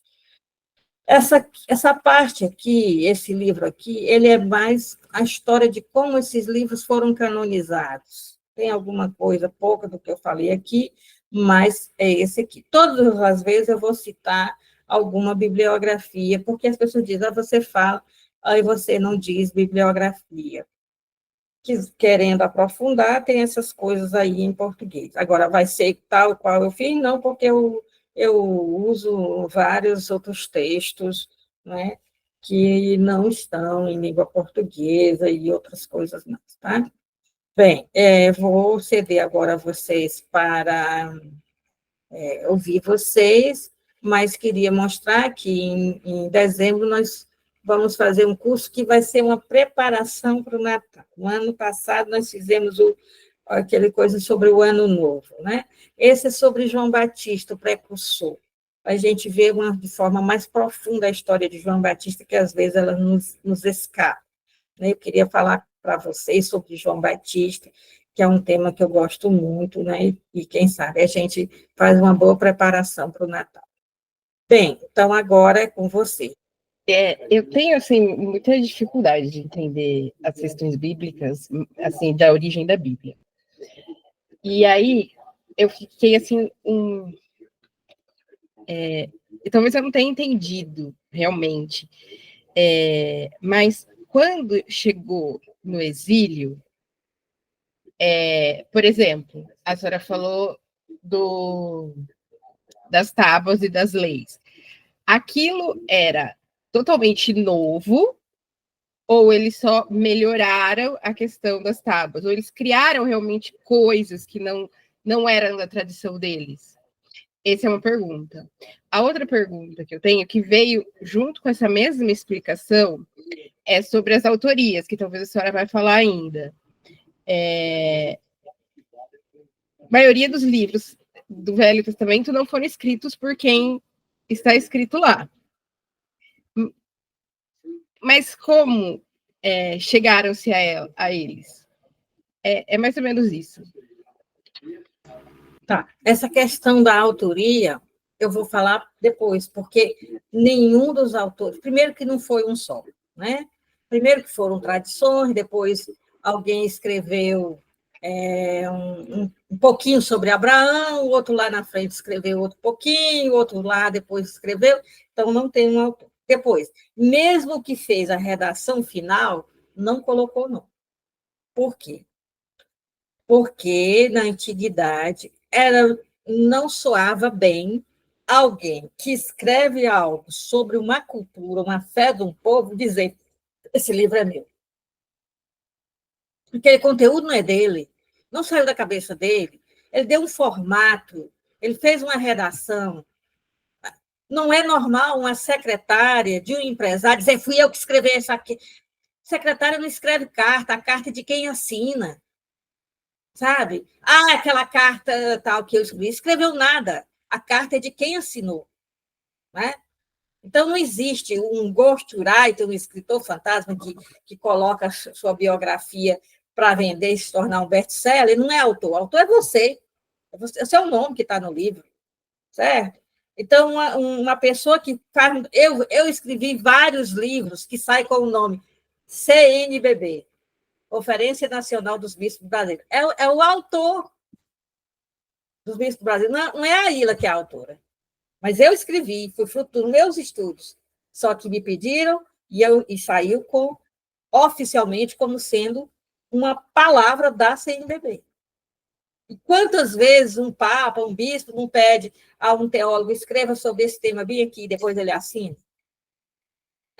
Assim é o livro da Bíblia, certo? Então, não tem autor. O livro, quando diz assim, livro de Samuel, é porque ele é o personagem principal. Livro de Jonas, é porque Jonas é o principal. Não, eles não são autores. O livro que tem, livro de Esther, não foi Esther, ela é a personagem principal. Tá? Então, isso aí Agora, várias coisas na Bíblia não são da cultura judaica e não foram criadas pelos redatores do livro. A gente nem chama de autor, a gente chama de redator. Mas foi que eles acharam na Babilônia, acharam importante, transformaram e trouxeram para eles. Entende? Então, o livro sagrado, tábuas com mandamento, tábua vindo do céu, escrito pela mão de Deus, não era da cultura deles. Era da cultura da Babilônia. Assim como criação, mito da criação, paraíso, serpente falando para pessoas, tentando fazer a pessoa se dar mal, isso aí é mito da Babilônia, que eles transformaram. Tá? E será que fizeram mal com isso? Não. Por quê? Porque tem uma mensagem, e é uma mensagem boa. Agora, quando se pega isso ao pé da letra, aí a mensagem vai embora. Tá? Então, a serpente vira o demônio, e aí é demônio para todo canto, demônio para todo... Aí a mulher é a responsável por tudo que acontece de ruim. Eu, todo ano, na matéria de Pentateuco, eu faço uma pergunta na prova final. Por que motivo Adão e Eva foram expulsos do paraíso? Todo mundo coloca lá, porque eles desobedeceram a Deus, comeram o fruto do conhecimento do bem e do mal. E eu, X da questão, errada. Porque o texto bíblico não diz isso, quem diz isso é pregador, é expositor, é teólogo. O texto bíblico é claro, vamos tomar uma medida preventiva para que eles não comam a árvore da imortalidade, nós vamos tirá-lo daqui. Eles vão para fora do paraíso para não comer o fruto da árvore da vida. Mas todo mundo diz que eles saíram do paraíso porque eles pecaram. Então, a coisa que se diz fica muito maior do que o texto diz. O texto está escrito. Aí fica totalmente diferente. Tem. Mas, para isso, tem um curso sobre a criação, é outra coisa. Mas eu quero dizer que eles pegaram coisas da cultura da Babilônia, acharam um conhecimento importante, transformaram, tiraram aquelas divindades. Às vezes, eles pegam a mesma história e dão uma conotação diferente. Então, veja, a história da Branca de Neve, tá? Ou então da Cinderela e a bruxa. Aí, o que é que eu faço? Eu faço uma história que explica por que a bruxa ficou mal. Aí é outra história, baseada toda na história da Cinderela, ou baseada toda na história da Branca de Neve. Não é? Mas eu estou contando a perspectiva de outro personagem. Pois é, eles fizeram isso muitas vezes. Eles retiraram aquelas ideias que eles tinham de divindades e colocaram outra ideia de divindade no texto, né, que se tornou uma coisa maravilhosa, quando é bem entendida. Quando é pega ao pé da letra, é um horror. Tá? Então, essas duas coisas. E tem coisas na Bíblia que eles só tomaram contato quando eles chegaram na Babilônia, que faz parte da literatura da Babilônia. Certo? Como essa questão de Moisés receber tábuas não existia antes na história deles. Isso é uma coisa que eles pegaram de lá.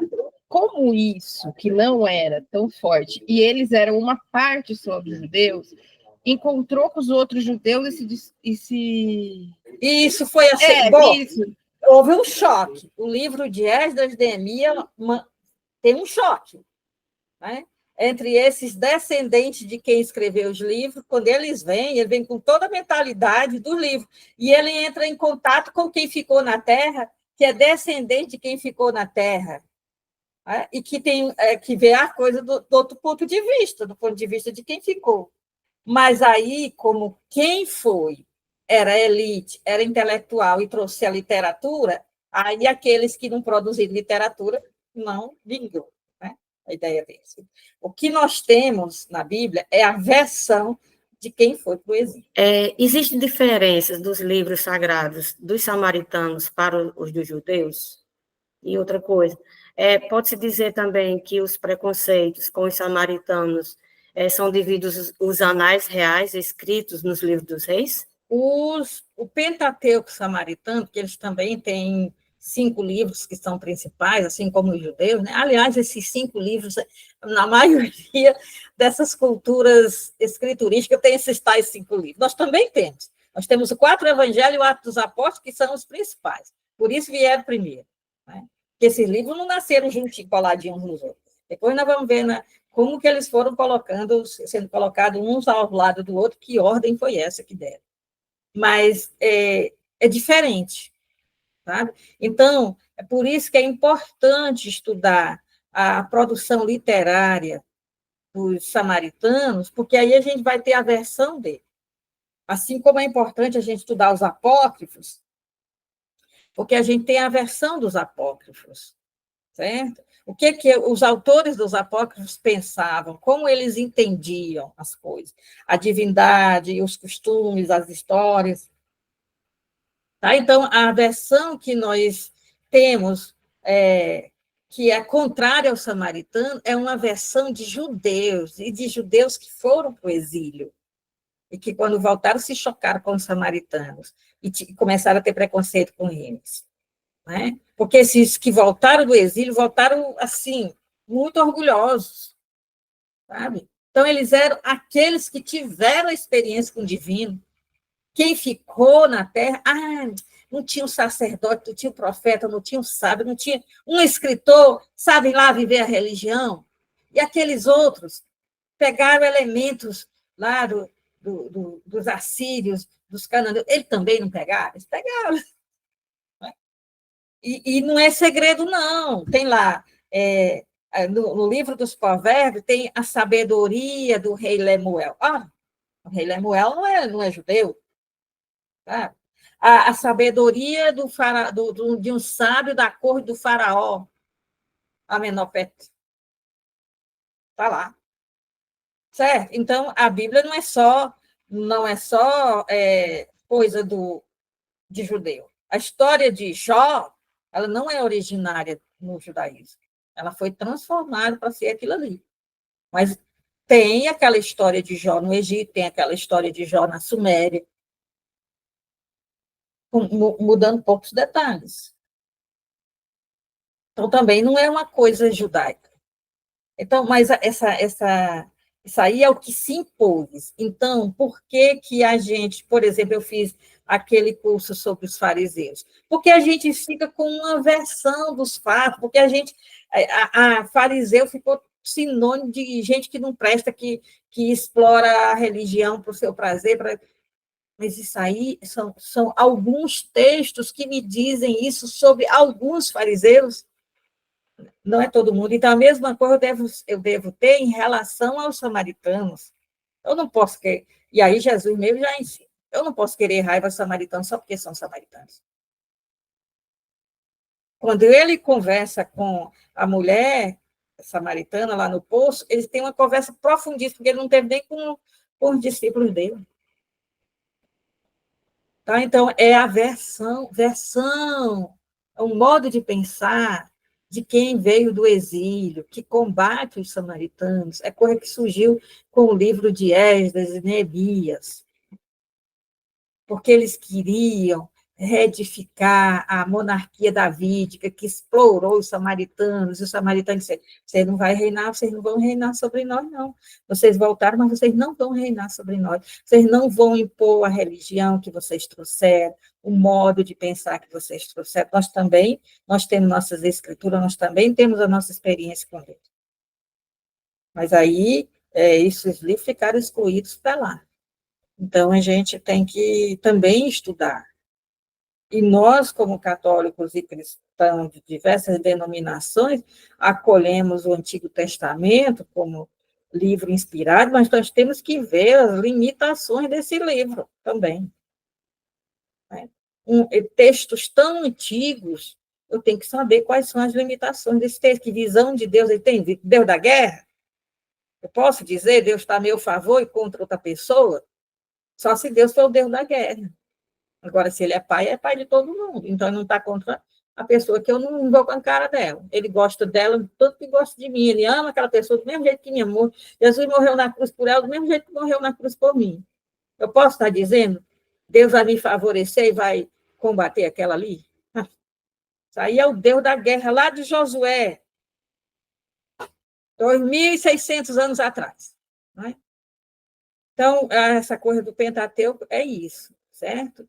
Existe uma escritura também, e que diverge em vários pontos do Pentateuco, né, que nós temos, que foi escrito no exílio, principalmente o Pentateuco. O Pentateuco é fruto do exílio. É por isso que ele se tornou o núcleo do Antigo Testamento. Porque eu acho muito interessante, assim, porque aí o próprio Jesus, né, vai fazer como a senhora mesmo falou, a questão da mulher no poço, né, a samaritana, aí ela mesma se torna discípula dele, né? Sim. E ela reconhece, com o diálogo, ela reconhece ele, né, como Sim. o Messias, né? E ali, o mais bonito daquela história é que Jesus não dá razão nem aos judeus, nem aos samaritanos. E dá razão aos dois também. Tem uma coisa que a samaritana gosta ou não goste, mas o Salvador é judeu. Não pode fazer nada contra isso. Agora, isso que o judeu diz, que só pode adorar em Jerusalém, isso aí ele também não concorda, não. Né? Então, ele consegue corrigir as duas culturas, os dois povos, consegue ver o que há de bom nos dois e consegue dizer isso aqui não, isso aqui tem que ser superado. As perguntas maravilhosas, é uma aula, nossa, fantástica. Eu só tenho os meus questionamentos, para variar, né? Quando eles foram, né, para o exílio, que, segundo consta, seriam 70 anos, que também deve ser um número que não é 70 anos, que é sempre assim, 7, 70. Eles não eram monoteístas, né? Eles eram monolatria, não era assim? Isso, eles não foram 70 anos, né? Talvez 50 e poucos anos, que eles tiveram permissão para voltar, mas não voltaram todos, não voltaram muitos, e foram voltando aos poucos, né? Algumas caravanas. E realmente eles não eram ainda monoteístas, porque eles não tinham nenhuma fé em Deus Criador. Eles tinham fé num Deus de Israel que escolheu o povo, assim como todos os outros povos também se achavam escolhidos por alguma divindade, certo? Então, eles acreditavam que existiam muitos deuses, cada povo tem seu Deus, né? E esse Deus de cada povo deve ser adorado no território desse Deus. Tanto que o Salmo 137, quando eles chegam na Babilônia, os babilônios dizem assim: eu queria conhecer a cultura de vocês, canta aí para nós os cânticos lá da terra de vocês, né? Para a gente ver aqui a cultura, a gente apreciar a cultura de vocês. Os babilônios não impuseram religião, não impuseram cultura a ninguém, né? Eles deixaram aqueles povos todos livres para viver as divindades que eles quisessem. E aí eles disseram, mas como que nós podemos cantar os cânticos da nossa terra? Todos os cânticos da nossa terra falam alguma coisa em Deus, que Deus escolheu alguém, que Deus escolheu Jerusalém, que Deus escolheu o rei, que Deus... Ah, não podemos cantar, porque nós estamos numa terra estrangeira, a gente só pode cantar para o nosso Deus na nossa terra. Então, a primeira coisa que eles dizem no exílio mostra que eles não eram monoteístas, eles não acreditavam em um só Deus. Eles acreditavam em vários deuses e só poderia adorar um. E mesmo assim, eles pulavam a cerca e adoravam Baal, né? Como a gente vê dos livros históricos. É que a senhora, uma vez, a senhora disse que o primeiro livro que foi escrito teria sido Êxodo. É isso? Olha, eu não acho que a gente pode dizer assim o livro inteiro escrito assim, mas que era muito importante para quem estava no exílio ter por escrito aquelas tradições do Êxodo, que é o seguinte: da mesma forma que Deus venceu o faraó e tirou os escravos do Egito e colocou numa terra boa, ele vai vencer o imperador da Babilônia, nos tirar daqui e nos levar para aquela mesma terra. Então, Deus fez isso porque Israel tinha um exército? Não, Israel era um bando de escravos. É assim que eles vão voltar. Mas um homem só, Moisés, que até era gago, né? Chegou lá e disse, olha, você deixa, né, o povo ir, porque senão vai te acontecer o pior. Aí Deus obrigou o faraó a se cobrar através das pragas. Da mesma forma, ele vai fazer conosco aqui. Então, essa história do Êxodo, ela não diria o livro, mas essa saída do Egito, essa história das pragas, essa vocação de Moisés, inclusive, a infância de Moisés é a infância de Sargão, rei da Babilônia, o antigo rei da Babilônia. Né? Verdade. Só que o Sargão foi criado por uma deusa, né? E o Moisés não podia ser criado por uma deusa, adotado por uma deusa. Aí já, né, não pode. Então, o crivo do autor pegou e colocou a filha do faraó, que é um deus no Egito, né? Então, ela era filha de uma divindade. Tá? Então, fez pouca mudança, né? Tá? Então, essas narrativas sobre o modo como Deus tirou o povo do Egito de modo extraordinário, era para colocar fé naqueles exilados de que Deus faria a mesma coisa com o imperador da Babilônia. Era um homem poderoso, tanto quanto o faraó, mas, na hora que Deus quisesse, Deus os tiraria dali. Então, não diria o livro do Êxodo, mas essas narrativas do Êxodo, construídas, inclusive, com elementos da Babilônia, porque a infância de Moisés é construída com elementos da Babilônia, as tábuas que Moisés recebe é a partir de elementos da cultura e da religião da Babilônia, não é? Então, eles estão fazendo o quê? Eles estão pegando o pergaminho do adversário, a tinta do adversário, os mitos e lendas do adversário, escrevendo as histórias dele para dar fé aos seus descendentes de vencerem os adversários. Não, porque quando a senhora fala do livro da vida, então isso que está até hoje, né? Porque quando vem o Rosh Hashanah e depois vem o Yom Kippur, é o momento, né, de você, aqueles 10 dias da transição, para o teu nome ser escrito no livro. Escrito lá, porque senão eu morro durante o ano. Vou morrer. Então a gente deseja que o teu nome seja escrito no livro da vida. A gente outro judeu pela rua e diz assim, que teu nome seja escrito no livro da vida.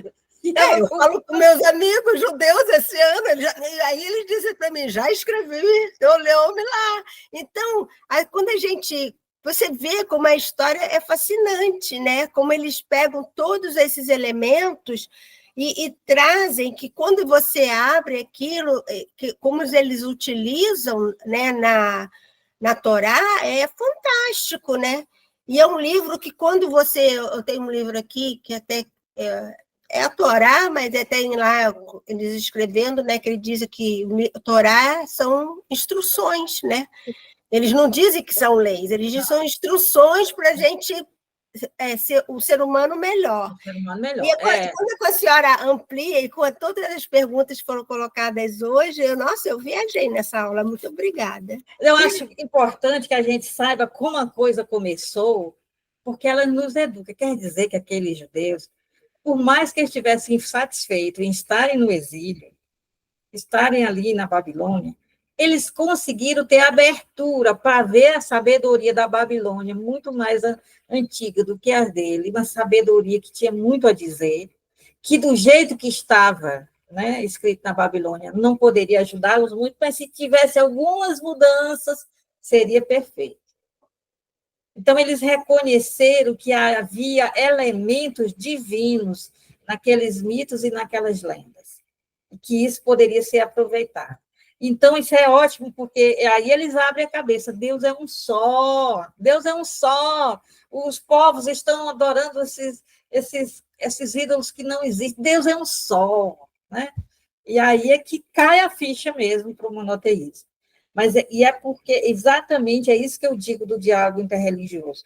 Nós nos firmamos mais na nossa identidade religiosa quando nós interagimos com o diferente, porque nós conseguimos ver a grandeza da nossa perspectiva, mas também os limites, e nós conseguimos ver o olhar do outro, ele olha de outro ponto de vista, ele vê coisas que a gente nunca viu, nunca despertou para pensar. Então, o discurso do mesmo grupo é um discurso cansativo, porque você já sabe o que o outro vai dizer, mas quando você escuta uma pessoa de outra religião, você não faz a menor ideia do que ela vai dizer. Né? Só o detalhe final, né? Porque você vê que eles incorporaram os meses babilônicos. Sim. Então, você vê que eles não disseram assim, não, agora a gente vai voltar para lá e vamos esquecer. Não. Então, muito obrigada. A experiência do exílio foi incorporada mesmo. Eu achei fantástico, assim, como é interessante assim, a gente estar estudando. A minha dúvida era a mesma da de Sílvia, se aquela história de Moisés se vinha da tradição ou não. E aí, a senhora então me contou hoje que Papai Noel não existe. Algum dia a gente tem que acabar descobrindo isso. Então, é uma coisa assim, como é bom a gente estar estudando e aprendendo, e né, nessa união aí com tantas religiões diferentes aqui junto. Muito bom retomar as suas aulas, viu? Que bom, Leni, também sinto E, falta. assim, porque essa história de Moisés, quando eu era do interior e quando vim para a capital, a gente foi, mamãe disse, vamos para o cinema. Então, um dos filmes bem lindos que eu assisti foi exatamente Os 10 Mandamentos. Então, são histórias que vão ficando desde a infância e a gente vai crescendo e vai ouvindo essas histórias, né? Claro que também lendo e estudando, mas é uma coisa que fica muito marcada e a gente não se dá conta, né, do que tem por trás. Só estudando mesmo, aprendendo, ouvindo pessoas como a senhora que pesquisa, que traz esse conhecimento para a gente. Muito bom, muito obrigada. Quase todas as religiões antigas falam de um livro que é dado por Deus. Né? Você vê que o Corão, né, o Islã, diz que foi dado por Alá a Maomé, o profeta. Ele só colocou por escrito. Né? Ele codificou, ele organizou, mas veio do alto. E o livro dos Mormons, os Mormons, que são mais recentes, também foi um anjo que ditou. Né? Então, essas religiões, elas são comum essa coisa de que alguém do céu trouxe um livro. É uma forma de dizer, olha, esse livro, ele tem inspiração, não dava para um ser humano aqui, limitado, da Terra, ter essas ideias tão grandiosas assim. Alguém falou, alguém lá de cima deu um jeitinho desse conhecimento chegar até aqui. Então, a forma como vão contar que esse conhecimento mais profundo, esse conhecimento originado em uma dimensão celeste chegou aqui é variado. Né? Espíritos disseram, anjos disseram, Deus escreveu, Deus ditou, a forma é variada, mas o propósito é o mesmo. O conhecimento que está nesse livro, ele tem um responsável para codificar, tem um responsável para redigir, mas isso aqui é grande demais para ser uma coisa que tenha surgido aqui. Essas ideias não são desse mundo, essas ideias vieram de outro lugar. Só querem dizer isso. Né? Agora, a forma de dizer, eles vão usar o simbolismo que quiserem, né? Mas não é só essas tábuas de Moisés, nem a de Hammurabi, não. Tem muito mais. Em várias outras religiões tem essa perspectiva, né, do livro celeste, um livro vindo que não é originário aqui. Gente, temos que terminar. Chegou o nosso horário, a conversa está boa, mas aí vocês podem, se vocês têm alguma questão que vocês gostariam que eu abordasse, vocês podem colocar no grupo de WhatsApp, vocês podem colocar no comentário lá do YouTube, lembrando que eu sempre deixo os slides lá, e se eu tenho um texto que ajuda vocês, eu coloco também, né, um capítulo de livro em PDF, coloco lá, olhe sempre as descrições do vídeo. Cada um dos 3 vídeos vão ter coisa lá para vocês baixarem na descrição do vídeo, tá? Então, espero vocês na próxima quarta-feira. Gostei. Que bom que eu desmanchei a história do Papai Noel, ninguém ficou com raiva de mim. Coisa boa. Obrigada. Obrigada. Obrigada. Obrigada também, gente. Excelente aula, excelente reflexão.